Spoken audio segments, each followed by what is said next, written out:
চুড়ি এটা কি শুধুই একটি অলংকার? না, কখনোই নয়। এটি কখনো একটি কিশোরীর স্বপ্ন, কখনো বা নববধূর জীবনের সূচনা, আবার কখনো বা একজন মায়ের স্নেহ, ভালোবাসা এবং দায়িত্বের পরিপূর্ণতার প্রতীক। এই চুড়ির মধ্যেই লুকিয়ে আছে তোমার আর আমার মায়েদের স্বপ্ন, ভালোবাসা, আনন্দ এবং জীবনের সমস্ত গল্প। আর পরাধীন ভারতের স্বাধীনতাকামী লড়াকু নেত্রী মিসেস নাইডু তার কবিতার মধ্যে এই চুড়ির মাধ্যমেই মায়েদের জীবনের সম্পূর্ণ গল্পকে তুলে ধরার চেষ্টা করেছেন। তো শিক্ষার্থীবৃন্দ, আশা করি তোমরা সকলে ভালোই আছো। বুঝতেই পারছো আজ আমরা আলোচনা করতে চলেছি West Bengal council of higher secondary education class 11 first সেমিস্টারের দ্বিতীয় কবিতা সরোজিনী নাইডুর লেখা দ্য ব্যাঙ্গেল সেলার্স এই কবিতাটি নিয়ে। ভিডিওটি শুরু করার পূর্বে প্রতিবারের ন্যায় ছোট্ট একটি রিকোয়েস্ট, এখনও পর্যন্ত আমাদের চ্যানেলে নতুন হয়ে থাকলে অবশ্যই চ্যানেলটিকে সাবস্ক্রাইব করে দিও, আর একই সঙ্গে পাশে থাকা বেল আইকনটি প্রেস করো যাতে করে আমাদের চ্যানেলে আপলোড হওয়ার সমস্ত এডুকেশনাল ভিডিওগুলো সবার আগে পৌঁছে যায় তোমার ফোনে। তো চলো আর দেরি না করে শুরু করা যাক আজকের ভিডিও। তো ভিডিওর প্রথমেই আমরা জেনে নেই কে ছিলেন এই মিসেস নাইডু। তো কি বলা হচ্ছে এখানে যে Sarojini Naidu was a famous Indian poet, freedom fighter and political leader. তো বুঝতেই পারছো সরোজিনী নাইডু শুধুমাত্র একজন কবি ছিলেন না, তিনি একদিকে যেমন ছিলেন স্বাধীনতা সংগ্রামী লড়াকু নেত্রী, অন্যদিকে ছিলেন রাজনৈতিক নেত্রীও। এরপর কি বলা হচ্ছে, বলছে she is properly known as the nightingale of India, অর্থাৎ তিনি ভারতের নাইটিঙ্গেল নামে পরিচিত ছিলেন। আর তারপর কি বলছে, her poems are famous for their musical beauty, cultural imagery and Indian culture. তার কবিতাগুলো সেগুলো মিউজিক্যাল বিউটি অর্থাৎ তার সুর এবং তার চিত্রকল্প এবং ইন্ডিয়ান কালচারের স্পর্শ থাকার জন্য সেই কবিতাগুলো সব থেকে বেশি বিখ্যাত ছিল। এরপর কি বলা হচ্ছে, she became the first Indian woman president. তিনি কি হয়েছিলেন না, তিনি প্রথম নারী মহিলা সভাপতি হয়েছিলেন। কোথাকার?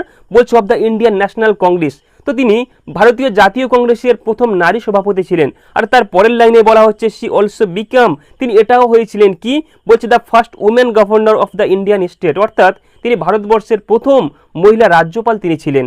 আর একেবারে শেষ লাইনে কি বলা হচ্ছে, the bangle seller is one of the most famous poem of her, অর্থাৎ এই ব্যাঙ্গেল সেলার পোয়েমটি তারই একটি খুবই বিখ্যাত একটি কবিতা।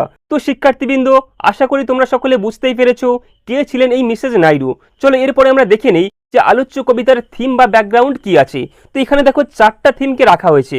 প্রথমে কি বলা হচ্ছে যে ইন্ডিয়ান কালচার, অর্থাৎ ভারতের সংস্কৃতি। অর্থাৎ এই কবিতাটা পড়লে আমরা ভারতের সংস্কৃতির একটা ঐতিহ্যকে সুন্দর করে বর্ণনা পাবো। আর তারপরে কি বলা হচ্ছে, বিউটি অফ দ্য উম্যানহুড, অর্থাৎ মহিলাদের সৌন্দর্য।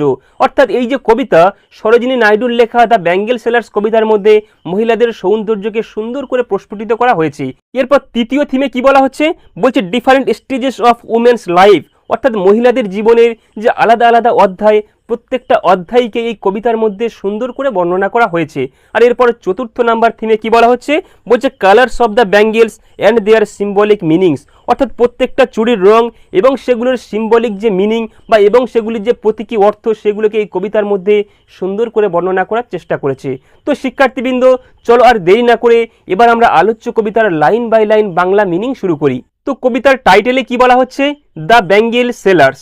তো at first we have to know what is the Bengali meaning of bangle and as well as what is the meaning of sellers।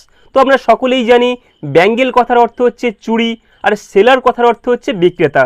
তো দ্য ব্যাঙ্গেল সেলার্স কথার সম্পূর্ণ অর্থ হচ্ছে চুড়ি বিক্রেতারা। আর এখানে কবি হচ্ছেন সরোজিনী নাইডু। তো প্রথম লাইনে কি বলা হচ্ছে, ব্যাঙ্গেল সেলার্স আর we who bear. Bangle sellers মানে চুড়ি বিক্রেতারা, আর উই মানে হলাম আমরা। তো কবিতার প্রথম লাইনে আমাদের সরোজিনী নাইডু শুরু করছেন কি বলে, যে চুড়ি বিক্রেতারা হলো আমরা। আমরা কারা? হু বিয়ার, যারা বহন করি। কি বহন করি? আওয়ার শাইনিং লোড, আমাদের চকচকে বোঝাকে বহন করি। কোথায়?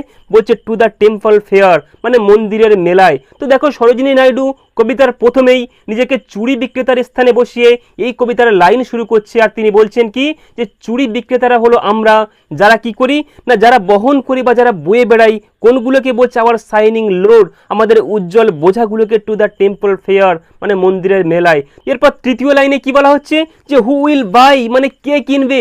কোনগুলোকে? This delicate. ডেলিকেট কথার অর্থ হচ্ছে সুন্দর। আর একই সঙ্গে ব্রাইট। ব্রাইট মানে হচ্ছে উজ্জ্বল। কে কিনবে এই সুন্দর এবং উজ্জ্বল কোনগুলোকে?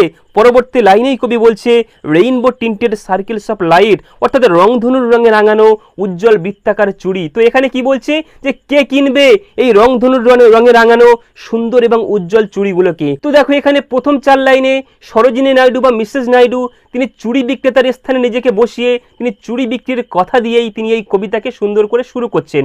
তো এরপর পঞ্চম লাইনে কি বলা হচ্ছে, বলছে lustrous token of radiant lives. তো লাস্ট্রাস কথার অর্থ কি? লাস্ট্রাস মানে হচ্ছে দীপ্তময় বা ঝকঝকে, আর টোকেন মানে হচ্ছে প্রতীক। তো লাস্ট্রাস টোকেন অর্থাৎ দীপ্তময় প্রতীক। কার দীপ্তময় প্রতীক? বলছে অফ রেডিয়েন্ট লাইফস। রেডিয়েন্ট কথার অর্থ হচ্ছে উজ্জ্বল, আর লাইফস হচ্ছে লাইফের প্লুরাল ফর্ম, যার অর্থ হচ্ছে জীবন। তো এখানে কি বলছে যে উজ্জ্বল জীবনের দীপ্তময় প্রতীক। তো দেখো এই যে চুড়ি না, এটা শুধুমাত্র কোনো চুড়ি নয়, এখানে আমাদের সরোজিনী নাইডু এই চুড়িকে পরিচয় দিয়েই বলছে এই চুড়ি হচ্ছে কে না আমাদের উজ্জ্বল জীবনের দীপ্তময় প্রতীক। আর এরপর ষষ্ঠ লাইনে কবি কি বলছে, বলছে ফর হ্যাপি ডটার্স, মানে হ্যাপি ডটার্সদের জন্য। ডটার কারা? ডটার হচ্ছে কন্যারা, বলছে সেই সুখী কন্যাদের জন্য। আর কাদের? বলছে অ্যান্ড হ্যাপি ওয়াইফস, এবং একই সঙ্গে সেই সুখী স্ত্রীদের জন্য। ওয়াইফস মানে কি? WIFE, ওয়াইফ কথার অর্থ হচ্ছে স্ত্রী, আর WIVES ওয়াইফস মানে হচ্ছে স্ত্রীর প্লুরাল ফর্ম। তো এখানে কি বলা হচ্ছে, বলছে ফর হ্যাপি ডটার্স, মানে সুখী কন্যাদের জন্য বা সুখী মেয়েদের জন্য, এবং একই সঙ্গে বলছে অ্যান্ড হ্যাপি ওয়াইফস, এবং একই সঙ্গে সুখী স্ত্রীদের জন্য। বুঝতেই পারছো কবিতার প্রথম স্তবকে মিসেস নাইডু এই চুড়িকে 2 শ্রেণীর মেয়েদের জন্য উৎসর্গ করে দিয়েছেন। কোন সেই 2 শ্রেণীর মানুষ? তিনি বলছে এই চুড়িগুলো শুধুমাত্র দুটো মানুষ, একটা হচ্ছে কি হ্যাপি ডটার্স, অর্থাৎ যে সমস্ত মেয়েরা সুখী মেয়ে বা খুশি মেয়ে, এই চুড়ি হচ্ছে তাদের জন্য, এবং একই সঙ্গে সেই একই লাইনের শেষে কবি বলছেন হ্যাপি ওয়াইফস, অর্থাৎ সুখী স্ত্রীদের জন্য। তো এই চুড়ি সুখী মেয়ে এবং স্ত্রীদের জন্য কবি উৎসর্গ করে দিচ্ছেন। আর এর পরেই শুরু করছে কবিতার দ্বিতীয় স্তবক। সেখানে কি দিয়ে শুরু করা হচ্ছে, বলছে সামার মিট। দেখো মিট কথার অর্থ হচ্ছে সাক্ষাৎ করা, কিন্তু এখানে মিট মানে হচ্ছে উপযুক্ত। বলছে সাম আর মিট, মানে কিছু কিছু চুড়ি উপযুক্ত, সেগুলো কাদের জন্য? বলছে for a maidens wrist. Maiden কথার অর্থ হচ্ছে কুমারী বা অবিবাহিত মেয়ে, আর রিস্ট মানে হচ্ছে কবজি। তো বলছে কিছু কিছু চুড়ি উপযুক্ত কাদের জন্য? বলছে কুমারী মেয়েদের কবজির জন্য। তো দেখো পৃথিবীতে তো অনেক রকমের চুড়ি আছে, আর এই চুড়ির মধ্যে এমন কিছু চুড়ি আছে মিসেস নাইডু বলছে যে চুড়িগুলো শুধুমাত্র কুমারী মেয়েদের জন্য উপযুক্ত। আর এর পরের লাইনে কি বলছে, বলছে সিলভার অ্যান্ড ব্লু। সিলভার মানে হচ্ছে রূপালী, অ্যান্ড ব্লু মানে এবং নীল। রূপালী এবং নীল কার মতো? বলছে as the mountain mist. Mountain মানে হচ্ছে পাহাড়ের, আর মিস্ট মানে হচ্ছে কুয়াশা। বলছে পাহাড়ের কুয়াশার মতো রূপালী এবং নীল। তো দেখো এখানে সিলভার অ্যান্ড ব্লু এটা হচ্ছে একটা সিমিলি বা উপমা, যেখানে কি করা হচ্ছে না এই চুড়িটাকে সিলভার বলা হচ্ছে মানে রূপালী বলা হচ্ছে, এবং একই সঙ্গে নীল বলা হচ্ছে কার মতো না পাহাড়ের কুয়াশার মতো। তো এটা একটা সিমিলি বা উপমা, যেখানে কি করা হচ্ছে না এই চুড়িটাকে কুমারী মেয়েদের স্বপ্নের সঙ্গে তুলনা করা হচ্ছে। তো এর পরবর্তী লাইনে কি বলা হচ্ছে, বলছে সামার ফার্স্ট, মানে কিছু কিছু ঝলসে ওঠে বা কিছু কিছু চকচক করে ওঠে কিসের মতো? বলছে like the birds the dream, মানে স্বপ্নের কুঁড়ির মতো। বার্ডস কথার অর্থ হচ্ছে কুঁড়ি, আর ড্রিমস কথার অর্থ হচ্ছে স্বপ্ন। তো কিছু কিছু চুড়ি আছে যেগুলো স্বপ্নের কুঁড়ির মতো ঝলসে ওঠে। তো দেখো এখানে বার্ডস দ্য ড্রিম এটা হচ্ছে একটা পার্সনিফিকেশন। দেখো চুড়ি তো এটা হচ্ছে একটা বস্তু, চুড়ির কিছু করার ক্ষমতা নেই, কিন্তু কবির ভাষায় কবি বলছে কিছু কিছু চুড়ি আছে যেগুলো যেন জীবন্ত, সেগুলো কি করে না স্বপ্নের কুঁড়ির মতো যেগুলো ঝলসে ওঠে। আর এর পরের লাইনেই বলা হচ্ছে one the tranquil bro of A woodland stream. Tranquil bro কথার অর্থ কি? ট্রাঙ্কুইল মানে হচ্ছে শান্ত, আর উডল্যান্ড মানে হচ্ছে বনভূমি বা বন, আর স্ট্রিম মানে হচ্ছে নদী। তো বলছে এই চুড়িগুলো, অর্থাৎ যে চুড়িগুলোর কথা আগেই বলেছি যে চুড়িগুলো ফ্লাস্ট হয় অর্থাৎ চকচক করে ওঠে বা ঝকমক করে ওঠে স্বপ্নের কুঁড়ির মতো, সেই চুড়িগুলো কেমন? বলা হচ্ছে শান্ত। কিসের মতো শান্ত? বলা হচ্ছে চুড়িগুলো বনভূমির নদীর মতো শান্ত। এরপর পরবর্তী লাইনে কি বলছে, বলছে সামার অ্যাগ্লো, মানে কিছু কিছু চুড়ি আছে যেগুলো হচ্ছে উজ্জ্বল কার মতো? বলছে উইথ দ্য ব্লুম দ্যাট ক্লেভস, মানে সদ্য প্রস্ফুটিত ফুলের কুঁড়ির মতো। তো কি বলছে যে কিছু কিছু চুড়ি আছে যেগুলো সদ্য প্রস্ফুটিত ফুলের মতো উজ্জ্বল। আর এর পরবর্তী লাইনে বলা হচ্ছে to the limpid glory. Limpid মানে হচ্ছে স্বচ্ছ, গ্লোরি মানে হচ্ছে সুন্দর, মানে সেগুলো হচ্ছে স্বচ্ছ এবং সুন্দর। অফ নিউবর্ন লিভস, মানে নতুন জন্মানো, লিভস মানে হচ্ছে পাতা। আমরা সকলেই জানি যে নতুন বা সদ্য জন্মানো পাতাগুলো পুরানো পাতার থেকে অনেক বেশি উজ্জ্বল এবং স্বচ্ছ হয়। তো এখানে কবি বলছে এমনও কিছু চুড়ি আছে যেগুলো কেমন, বলছে যেগুলো উজ্জ্বল ঠিক যেন সদ্য প্রস্ফুটিত ফুল। আর এই চুড়িগুলো দেখলে আমাদের মনে হয় একই সঙ্গে এগুলো যেন গাছের মধ্যে জন্মানো সদ্য কচি পাতা।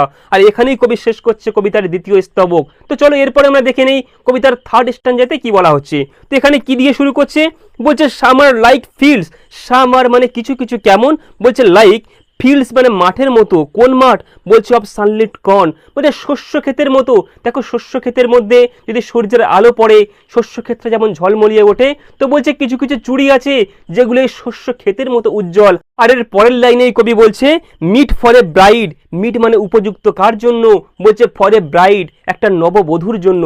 তো সদ্য বিবাহিত একটা মেয়ের জন্য এই চুড়িগুলো সব থেকে বেশি উপযুক্ত। আর একই সঙ্গে বলছে ওয়ান হার ব্রাইডাল মন, এবং তার বিয়ের পরের দিনের যে সকাল সেই সকালের জন্য। তো এরপর তৃতীয় লাইনে কি বলছে থার্ড স্ট্যান্জার, বলা হচ্ছে সাম মানে কিছু, লাইক দ্য ফ্লেম মানে কিছু কিছু চুড়ি আছে যেগুলো হচ্ছে জ্বলন্ত, কার মতো, বলছে অফ হার ম্যারেজ ফায়ার তার বিবাহের আগুনের মতো।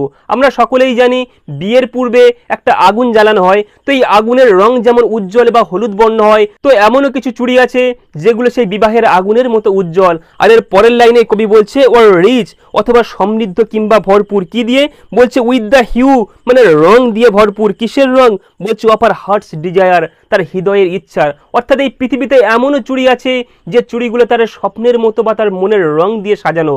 অর্থাৎ আমাদের মনের মধ্যে যতগুলো রং আছে পৃথিবীতে এমনও কিছু চুড়ি আছে যে চুড়ির মধ্যে সমস্ত রঙই বিদ্যমান। তো এর পরবর্তী লাইনে কি বলছে, বলছে টিঙ্কলিং মানে টুংটাং শব্দকারী, আর একই সঙ্গে বলছে লিউমিনাস মানে হচ্ছে উজ্জ্বল, আর একই সঙ্গে বলছে টেন্ডার মানে হচ্ছে কোমল বা মসৃণ, অ্যান্ড ক্লিয়ার মানে স্বচ্ছ। দেখো এখানে চুড়ির ক্যারেক্টারিস্টিক বা চুড়ির যে ফিচার্স সেগুলোকে বলা হচ্ছে। তো কিছু কিছু চুড়ি কেমন, বলছে টিঙ্কলিং মানে টুংটাং শব্দ করে, সেগুলো হয় লিউমিনাস সেগুলো হয় উজ্জ্বল, আর একই সঙ্গে সেগুলো হয় টেন্ডার মানে কোমল অ্যান্ড ক্লিয়ার এবং স্বচ্ছ। আর পরবর্তী লাইনেই বলছে লাইক হার ব্রাইডাল লাফটার, কার মতো, বলছে ব্রাইডাল লাফটারের মতো, অর্থাৎ নববধূর হাসির মতো, আর একই সঙ্গে ব্রাইডাল স্টিয়ার মানে এই নববধূর কান্নার মতো। তো কিছু চুড়ি আছে কবি বলছেন বা মিসেস নাইডু বলছেন পৃথিবীতে এমন কিছু চুড়ি আছে যেগুলো টুংটাং শব্দ করে, যেগুলো উজ্জ্বল, যেগুলো কোমল এবং স্বচ্ছ, ঠিক যেন নববধূর মুখের হাসি এবং তার চোখের জলের মতোই স্বচ্ছ।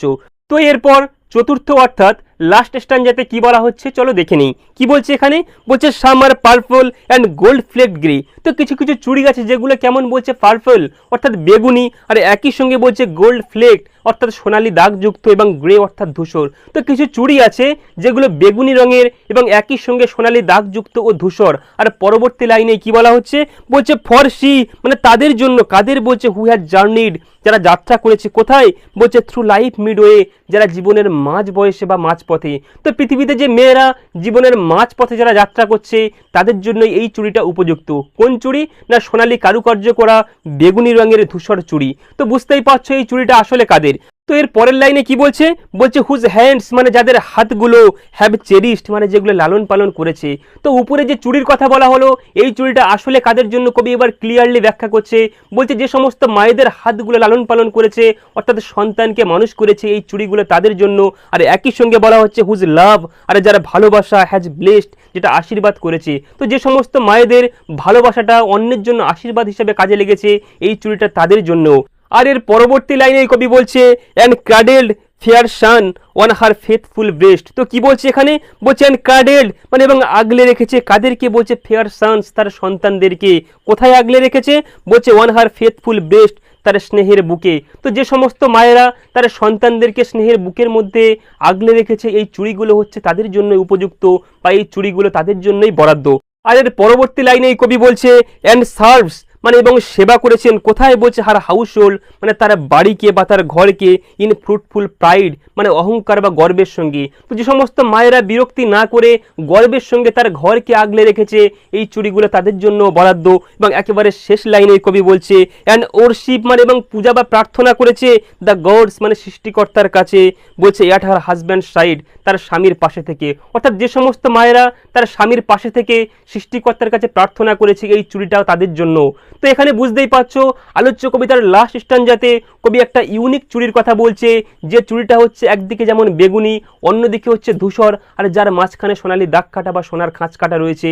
এই সুন্দর চুড়িটা কাদের জন্য না, তোমার আর আমার মায়েদের জন্যই যথেষ্ট বা তাদের জন্যই বরাদ্দ। তো শিক্ষার্থীবৃন্দ, আশা করি তোমরা সকলেই বুঝতে পেরেছো আমাদের সরোজিনী নাইডুর লেখা দ্য ব্যাঙ্গেল সেলার্স কবিতার লাইন বাই লাইন বেঙ্গালি মিনিংয়ের ভিডিও। তো ভিডিওটি কেমন লাগলো অবশ্যই কমেন্টে জানিও। আর ভিডিওটি ভালো লাগলে কিংবা তোমার পড়াশোনার জন্য বিন্দু পরিমাণ উপকারে আসছে বলে যদি তোমার মনে হয়, তাহলে অবশ্যই ভিডিওটিকে একটি লাইক দিও, আর একই সঙ্গে চ্যানেলটিকে সাবস্ক্রাইব করে দিও, আর তোমার বন্ধুদের মাঝে শেয়ার করে দিও, যাতে করে তারাও তোমার মতো উপকৃত হয়। তো দেখা হচ্ছে পরবর্তী কোনো ভিডিওতে, সেই পর্যন্ত ভালো থেকো, ধন্যবাদ।